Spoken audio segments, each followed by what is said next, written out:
The stars above Colony Vero 9 were calm. From the ground, it looked like a normal night. Children slept, traders worked, and security teams watched empty skies. But something was wrong. On the planet's edge, near the Silver Mountains, a farm. Outpost went dark. No alarm, no explosion, just silence. The next morning, a scout team went to check. They didn't return. Governor Reen sent out a message. Unknown threat approaching. We request immediate assistance. This is urgent. The message flew across space, reaching the Galactic Council's relay stations. It blinked on their screens once, then was marked as low priority. No one responded. 3 days later, 5 cities on Vero 9 were gone, not destroyed in battle, erased. There was no sound, no heat detected, no signs of ships in orbit. Just ash. Roads turned to dust, buildings vanished. The skies remained calm. A lone engineer named Lyra survived by accident. She had gone underground to fix a power cell. When she came out, her team was gone. Her voice shook as she sent another message. We don't know what's doing this. There's no warning. It just ... happens. Please, someone, help us. The council ignored it again. Isolated event. One ambassador said, Earth will handle it if it gets worse. But Earth said nothing. No reply, no movement, no ships. Far above the moon of Terra 5, a dark shape drifted silently. It was long, sharp-edged, black as space itself. No windows, no lights. A name glowed faintly across its side, barely visible to even close sensors. UES Nightborne. Inside, Captain Myra stood alone on the bridge. She had already seen the Vero 9 transmission.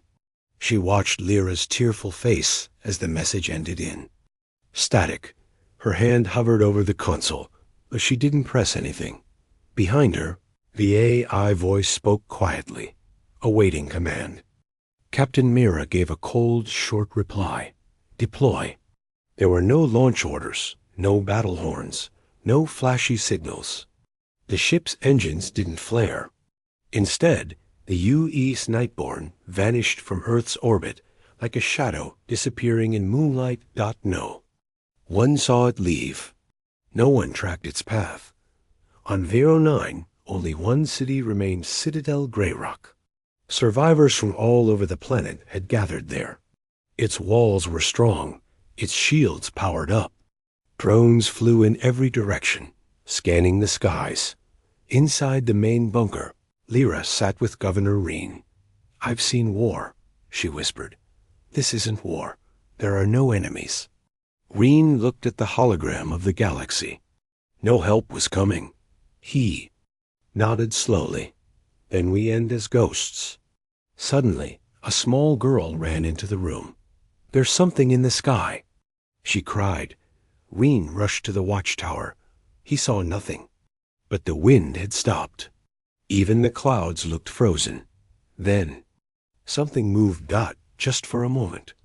A flash, small, dark, barely visible, slipped across the sky like a crack in space.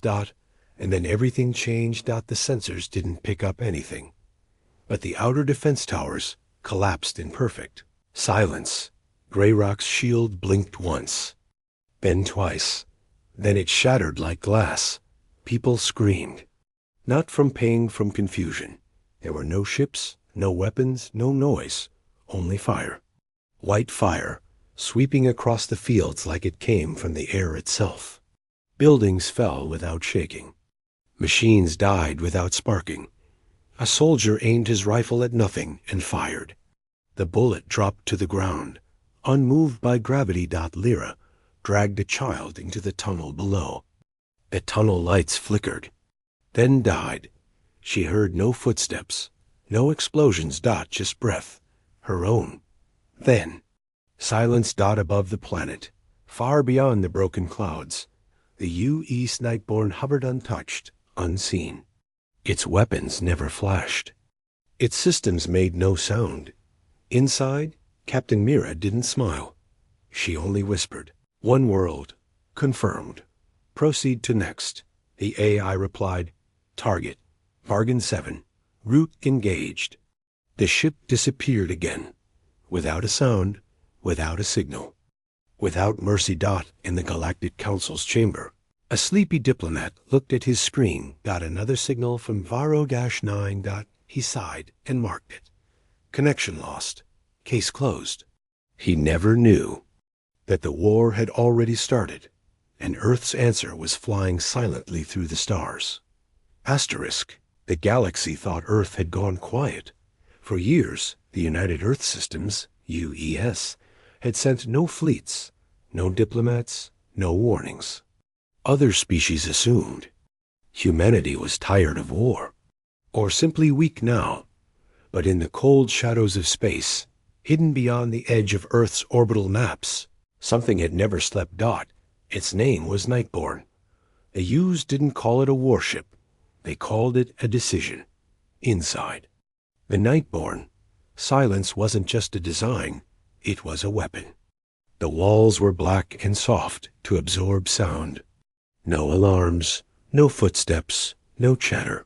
Even the crew moved like ghosts, trained to speak only when needed. Captain Mira stood at the center of the bridge. Her uniform was plain black, her hair tied back. Her eyes showed no fear, only memory. She had seen what aliens did to Earth's outposts long ago. She remembered the screams, the betrayals, the excuses the Council gave. Now she commanded the ship Earth built in secret, the one meant to never ask questions, only to end threats. Fast and forever. Status? She asked calmly. The AI answered. In a soft, emotionless voice. Varo-9 neutralized. No survivors detected above ground. Myra didn't nod. She didn't need to. Next target, Vargan 7, the AI continued. Confirmed war supply world, allied with the Kryn species. Mira spoke one word. Proceed. Outside, the ship moved without engines. The Nightborne didn't roar. It glided. Not even sensors could follow it. Its outer hull bent light, crushed heat signatures, and absorbed sound like a black hole swallows light in space. Sound doesn't travel. But even in silence, ships usually make something: movement waves, signal, traces, thermal leaks. The Nightborne gave nothing. In a hidden council meeting on the far-off planet Telnari, a group of alien leaders argued. Footage of Varo-9's sudden destruction played on a loop. There was no weapon, one alien shouted. This wasn't orbital fire. It was like the planet collapsed from inside. Another hissed. We saw shadows. Just shadows. That's all. The Kryn ambassador leaned forward, his face cold. If this is Earth, we must prepare. Prepare for what? Someone asked. The Kryn replied. For ghosts with fire in their hands. On Vargan 7, an alien commander stood on a sky platform, looking out across his war factories. The factories ran day and night, building weapons, training drones, sending supplies to other battlefronts. His name was Kralax. His claws drummed against the railing. Then his second-in-command rushed in. Sir, something strange our outer. Satellites blinked out.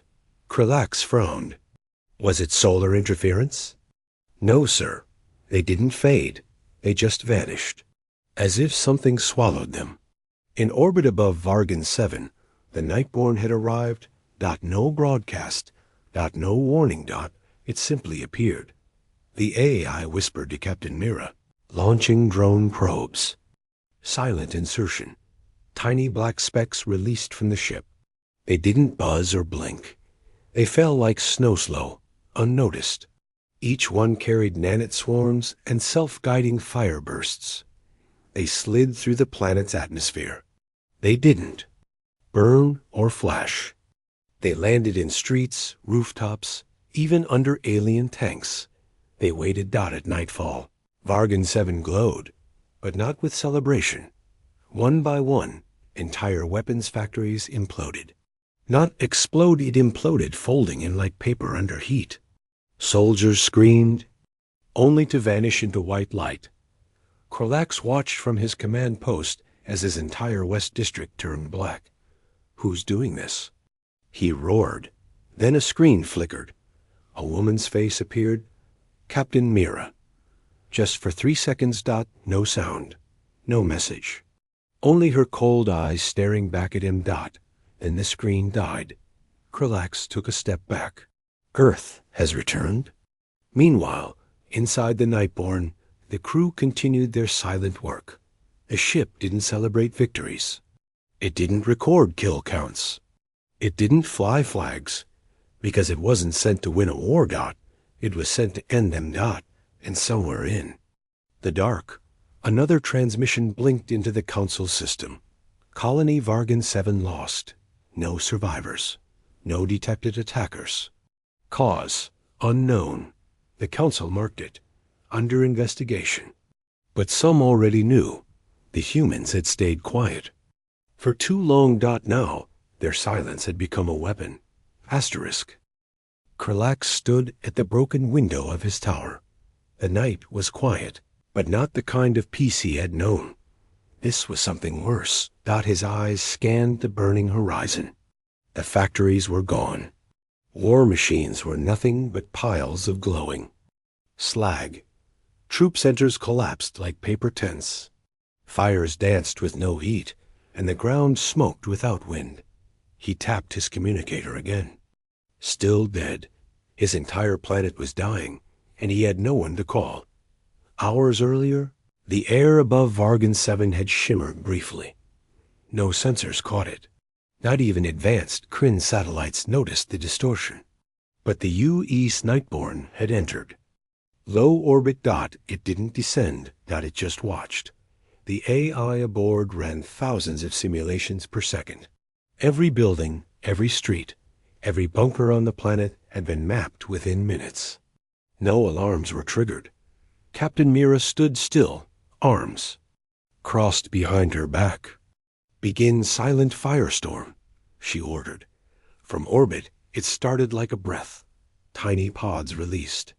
No flames, no rockets, just silent drops falling through the sky. Each pod split open midair and released billions of dust-sized machines. These nanits didn't need to fight. They only needed to touch metal, and it would rust. Touch heat, and it would freeze. Touch a weapon, and it would crack. By the time alien sentries saw anything, it was already too late. On the surface, soldiers tried to respond, but their rifles stopped working. Some melted, some cracked in half. Walkers froze mid-step. Explosives refused to detonate. It was like the very rules of war had changed. A sniper climbed a tower to report what he saw. He never finished his message. His entire tower simply sank into the ground, as if the stone itself had turned to liquid. Krolax barked. Orders to fall back to Fort Corix, the most secure base on Vargan 7. It had walls of reinforced neutron steel and energy shields powered by 5 fusion cores. As his convoy raced through dead cities, Krolax noticed the buildings. All of them had turned gray. Not burned. Not broken. Just gray. He reached down and touched the edge of a ruined wall. It crumbled like dry ash beneath his claw. What kind of weapon turns a city to dust without heat? He whispered back aboard the Nightborne. Captain Mira received a status update from the AI Phase 1 complete. Enemy resistance neutralized. 73% of surface infrastructure reduced to 0 integrity. Remaining targets falling without action. Mira said nothing. Behind her, one of the officers whispered, "It feels wrong." She turned. "It is wrong, but it's necessary." The crew didn't cheer. They didn't celebrate. They simply moved to the next objective. Back on the planet, a young Kryn soldier named Shulik ran through the ruins of what used to be a school. Found a girl hiding under a collapsed desk, eyes wide with terror. "Are you hurt?" He asked. She only pointed upward. Julik followed her gaze, but saw nothing. Then, in the distance, the clouds twisted, not moved twisted, like cloth being wrung by invisible hands, and a shape appeared in the sky, black, long, silent. The Nightborne hovered above them like death wearing a cloak of stars. Julik grabbed the girl and ran at Fort Corax. Kralax entered the final command center. Walls closed around him. The last shield rose. Energy hummed. He was safe, for now. He tried sending out one final distress call. This is Kralax of Vargan 7. We are under silent attack. Earth is behind us. I repeat, Earth has sent something. We don't understand it. There is no fight. There is no sound. There is only he stopped. His screen flickered. And then, once again, Captain Myra's face appeared. No words. Just her cold, human eyes. Then static. The ground beneath Fort Corax began to shake. Not violently. Slowly. Almost like the planet was sighing. The fusion cores beneath the base melted one by one, turning into rivers of blue fire that flowed upward. In just 1 minute, Fort Corax was gone. Not exploded, just gone. Reduced to smoke, then to dust, and finally to silence. Up in orbit, the AI spoke one line. Vargan 7. Silence confirmed. Mira looked at the screen. She said nothing. She only raised her hand. And pointed forward. The ship turned. Target, the Kryn homeworld. The Council finally noticed. Reports flooded in from across sectors. Vero 9 lost. Vargan 7 erased. No enemy detected. One ambassador stood and asked, "Who is doing this?" The Earth representative, silent until now, stood and answered one line. "We warned you." Asterisk across the stars. The name Nightborne was now whispered, not spoken in meetings, not shared in messages. Whispered. In dark corners of command rooms, in bunkers, in old spaceports. No one had seen the ship clearly. No one heard it arrive. No survivors ever described it in detail. But planets were vanishing, and behind each vanished world, there was only one link Earth. The Kryn homeworld, Junilith, was a fortress world, a sky filled with battleships, ground covered in cannons, bunkers and plasma fields. Mountains were drilled into for secret command centers. The Kryn had always prepared for full-scale war, but they had never prepared for this, because no matter how powerful your guns are, you can't shoot what you can't find. In the command tower of Junilith, High Marshal Tovik watched old war footage. He saw tanks roll, fleets fight, enemies fall, and then he saw new footage from VARG and -7. Only 18 seconds of it. Dust falling from the air, soldiers screaming without wounds, screens going black, silence, and then static. That's all.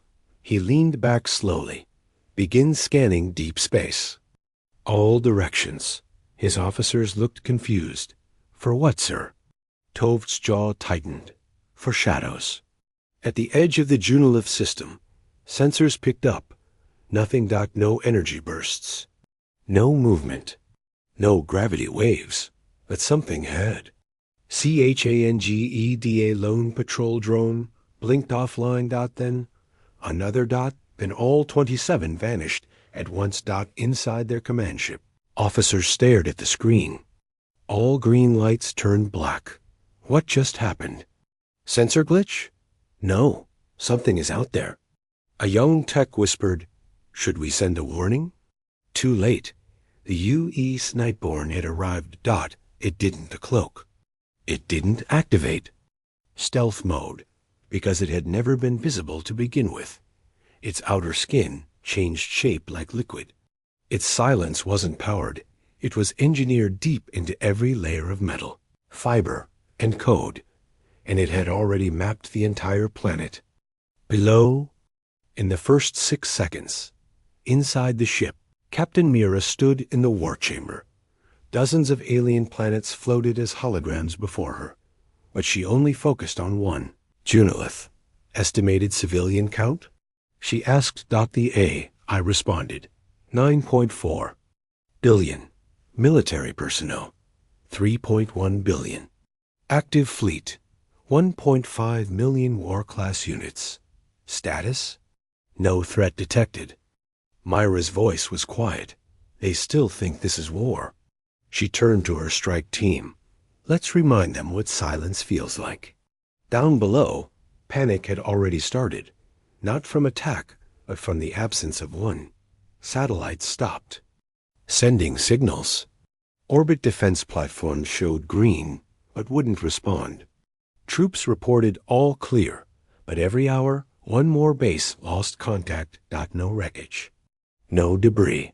Just silence. On the ground, soldiers began to hallucinate. One reported seeing a black shape pass overhead, but when others looked, nothing was there. Another swore they heard footsteps in the wind. One squad opened fire at their own shadows. In a hidden control chamber, a Kryn scientist named Wheeler examined signals. He was no soldier, just a tech. But something about the pattern chilled him. The disappearances were too clean, not random, not chaotic, almost surgical. He zoomed in on energy readings. For a millisecond, he caught it, a perfect wave cut running through atmosphere sensors. Only one ship could do that, but it didn't exist. He stood up slowly. It's real, he whispered. The Nightborne is real. Then the lights flickered. Not across the room, across the planet. Power grids collapsed. Fusion cores turned cold. Cities went dark, not destroyed. Just silenced. Even the air grew still. A mother held her baby and looked up as the sky lost all color. A pilot blinked when his cockpit screen went from maps to a black screen. Then to a single face. Captain. Myra. Still no sound. Just a look and a slow blink. Then the stars disappeared, not because it was night, but because something massive now blocked the sky. The Nightborne hovered above Junilith, so high no weapon could reach it, so silent it felt like death itself was holding its breath. Then came the message. Just 5 words, typed, not spoken, appearing in every language, on every screen, every wall, every helmet. This is your quiet end. In the council hall, far across the stars, ambassadors stood frozen. The Earth seat was empty. A single device sat on the table, a black cube. It beeped. Once, a screen unfolded, showing 3 burning worlds. Then static. Then darkness. The silence was complete. Asterisk. The skies of Junilith were once considered indestructible. The Kryn Defense Fleet, nearly 1.5 million war-class ships, floated like a wall of stars around the planet. Cannons ready. Shields humming. Automated drones in perfect sync. Generals had called it the galaxy's safest world. That was yesterday. Today, it was quiet. Not peaceful. Empty. High Marshal Tovek stood inside the orbital command hub, fists clenched, watching live feeds vanish one after another. Entire squadrons blinked. Off the board, no explosions, no alarms, no distress calls, just gone. A cold voice crackled over his comms. Fleet Wing 9 just vanished, sir. They were in formation. Defying vanished, Tovik shouted. The voice trembled. They never even fired. We just lost them. No debris, no signal, nothing. Above the chaos, unseen in the ebb, blackness, the UES Nightborne moved through the massive fleet like a ghost. That didn't cloak. It didn't dodge. It didn't need to. The alien ships couldn't lock on. Couldn't scan it. Couldn't even confirm it was real. The ship's weapons were not traditional. No lasers. No missiles, no RAILGUNS. Fields of precision silence pulsed from it. Microscopic gravity distortions It tore ships apart, without touching them. One moment, a destroyer floated proudly. The next, it folded inward like paper, sinking into water. Inside the Nightborne. Captain Mira didn't smile. She didn't gloat. She simply watched. Her crew moved without speaking. Every task, every scan, every deployment was memorized and exact. Continue thinning outer rings, she said quietly. Leave the inner fleet to watch. Her reasoning was simple. Fear without impact is just noise. But fear with evidence? That's a message. From the surface of Junilith, alien civilians looked up and saw their own ships falling, not crashing, just drifting downward in burning silence. Children pointed. Parents pulled them indoors. Old warriors clutched rifles they no longer trusted. They had always believed in strength. Now strength was dying without even firing a shot. Admiral Vec, aboard Kryn command ship Hollow Fang, tried to rally a counterattack. Focus fire on Sector 7. He barked. If it's real, we'll catch it in the crossfire. They launched 3,000 missiles. Each one flew perfectly.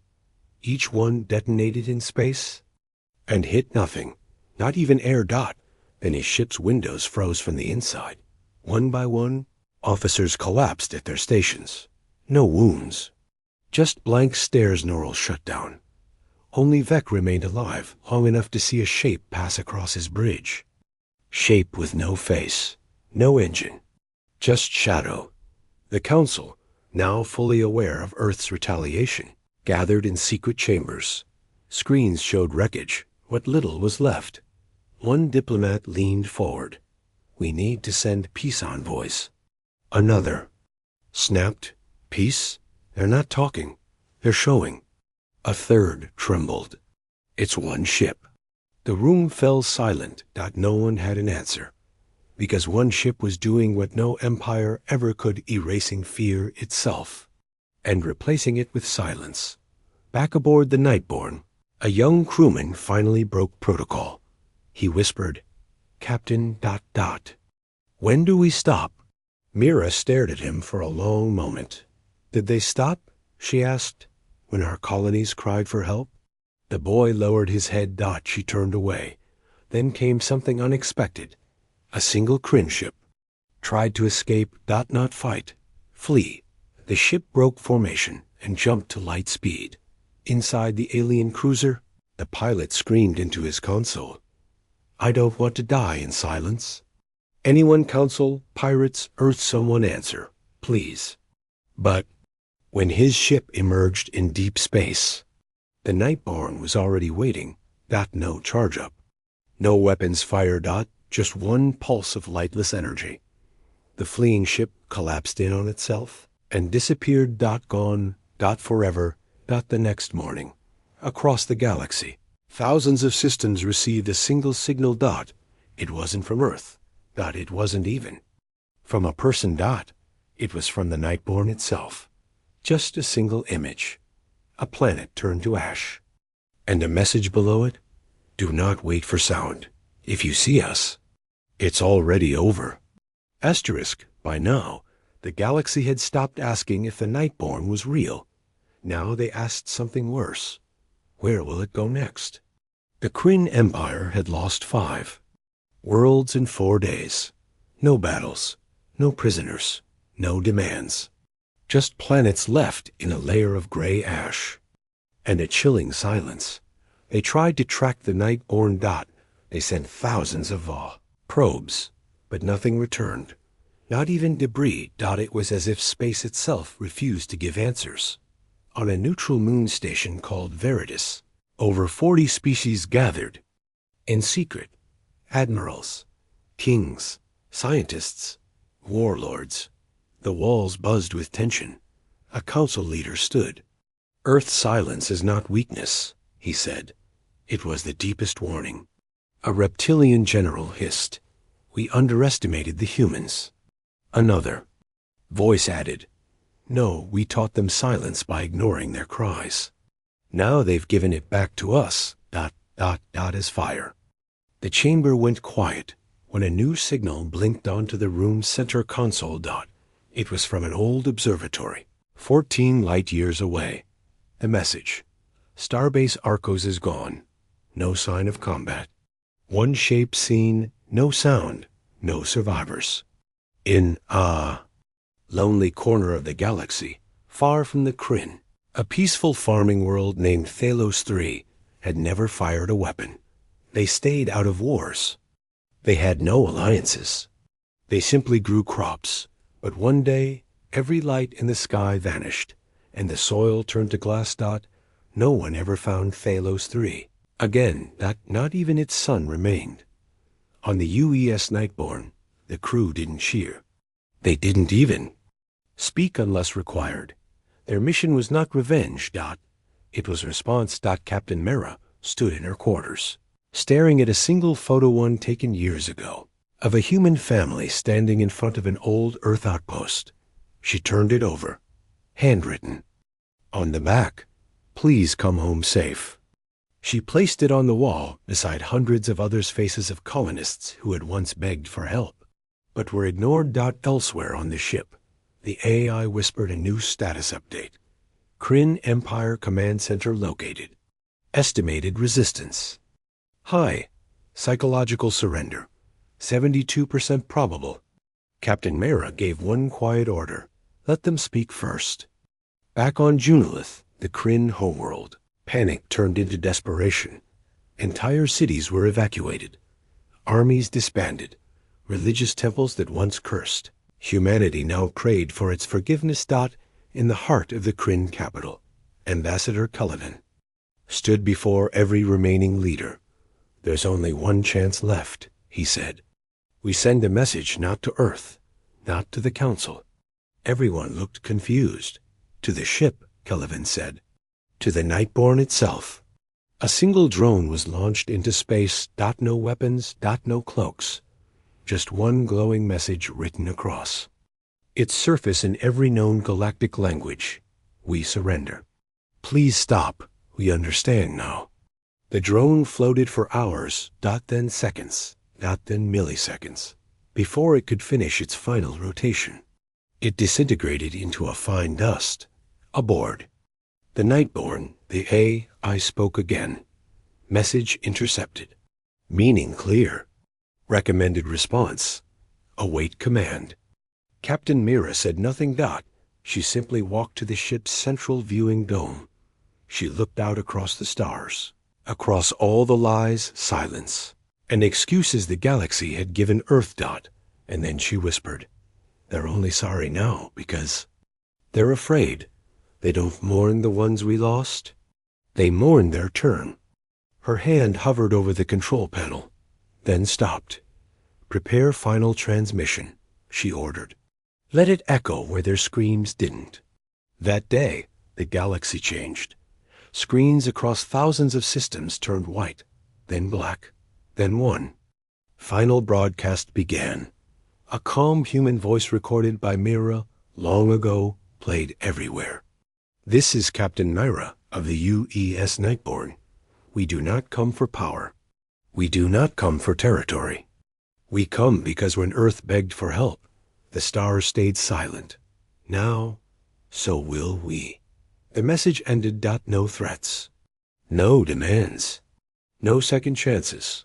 And far away, the Nightborne turned toward its final target. The galaxy held its breath. After the Nightborne's final broadcast, no one moved. No fleets launched, no soldiers marched.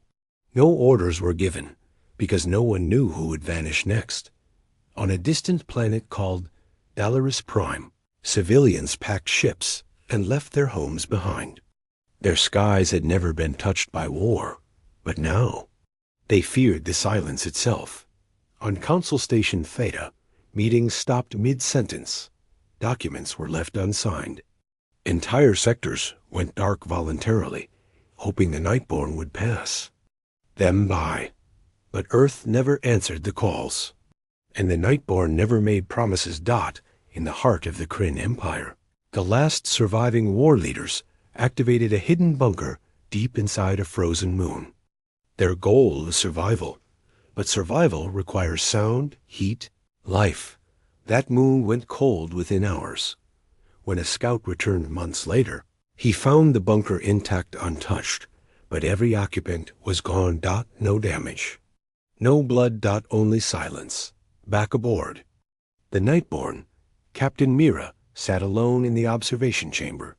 Stars passed slowly outside the curved black glass. The ship made no noise. The air was still. The AI spoke softly. Galaxy response, complete retreat. No military activity, no resistance. She didn't reply. Repeated the report. No threats remain. Still, silence. Then finally, Mira whispered, "They're not quiet because they've changed. They're quiet because they've been emptied." Behind her, one young crew member hesitated before speaking. "Captain, what now?" Mira turned slowly. Her eyes were tired. She walked to a small console at the edge of the bridge. There, she opened a file that no one else had ever seen. It was labeled Final Protocol. She placed her palm on the scanner. The AI froze for a moment. Warning. Final. Protocol activates irreversible course. Mira said nothing. Then, execute. The entire Nightborne shuddered once gently, like a breath. For the first time in its life, the ship began to emit a sound. Not an alarm, but something else. Pulse. A deep, soft hum. Not to scare, not to destroy, but to signal the end. On hundreds of alien worlds, screens suddenly blinked on. Not with terror. With a map. A star chart. A single red X appeared on it, the ship's next destination. And a message appeared beneath it. This will be the last. The final planet was unimportant. It had no army, no resources, no name that mattered. But it had been the first to laugh when Earth begged for help years ago. It had mocked Earth's weakness in the Council. It had called humans noise in the dark. Now, it stood alone under a black sky. No one ran. No one fired a weapon. They just waited. When the Nightborne arrived. It didn't fire. It didn't deploy weapons. It didn't land. It simply hovered. All lights on the planet dimmed. A woman stepped out into the street and looked up at the enormous shadow in the sky. She fell to her knees and began to cry, not in fear, but in understanding. Above her, the last transmission played. You taught us silence. We became it, and now we leave it behind. Then, without a sound, the Nightborne vanished. Not into battle. Not into hyperspace. Just gone. The galaxy waited for its return. Waited a year. Then 5. Then 50. But it never returned. Some say it completed its mission. Others say it waits for the next cry that goes unanswered. Centuries later, the tale of the Nightborne became a legend. Taught in whispers, feared in silence. And when any species considered ignoring a call for help, they remembered what happened the last time. They remembered the worlds that burned without a sound. Asterisk.